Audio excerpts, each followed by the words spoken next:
aids like wheelchairs, hoists, things that a closed back one wouldn't be suitable for. So the other thing that came from it was the safety stitching, so it kind of over tightened at the neck.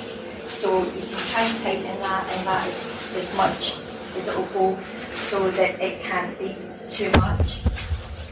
The access points have been highlighted so that it's easier for the carer to find them. Now, I used this on my elderly neighbour who was waiting for a wet room to come in, and what she was doing was washing at our kitchen sink because she didn't want a carer to take her in the bathroom. She had previously had an accident which had left her body all scarred, and she was embarrassed. So I said to her, let me try this and see how it goes. Anne is very capable, so it was just how it's used is the ability of the person it's being used on.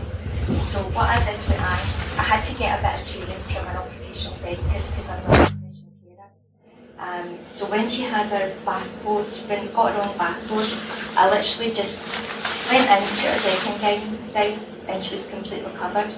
I soaked up her sponge and I handed it in to her, and she was able to wash herself, which again I think it promotes that independence, because if you're sitting with somebody, sometimes one or two carers, you're trying to cover, you're not comfortable.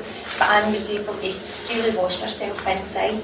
I went in with the shower head and then I rinsed her off. I done her back, it was the closed back one I had, so there's an access point to the back, and I was able to go in and wash her back with her and she'll get dry. And I think it was just the feedback that she gave me was it was a different quality, that she had an experience that she hadn't had for, I think it was about 2 years. She was washing at her kitchen sink. So that's one of the things that, you know, that it benefits their mental health, it promotes their independence, because if they're covered, they're freely lifting arms, washing themselves, doing things that they wouldn't do if they had somebody doing it, or they would let somebody do it for them.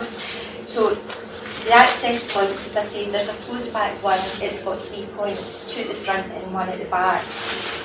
They all come in one size, and the reason we made it this sort of size is when the material's wet, it doesn't stick to them, so they're not having that feeling of, again, being exposed even though they're covered up.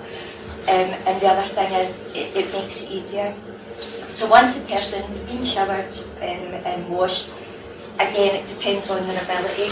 The cape will simply loosen up, and as you're bringing it down, you can dry them and dress them, or you can go in, the access points are big enough that you can go in with a towel and dry them. So the person is completely covered from start to finish in the process. When I was using it on Anne, all I done was just put a big towel. She was able to dry herself, so I just put the big bath sheet round her, dropped the cape, got it out from under her feet, and then she went ahead and done getting dried and getting dressed. Has anybody got any questions they want to ask? Michael, Michael's in a wheelchair, and when she was working, and then she was having to go and get changed to go to work, but because everything is done inside, all the water's contained inside, so the person doing the caring isn't getting wet and then having to run to the next appointment, you know, uncomfortable and wet. We're coming into the winter as well, and it's not good for people to sort of be running about. So that's where CareCreated.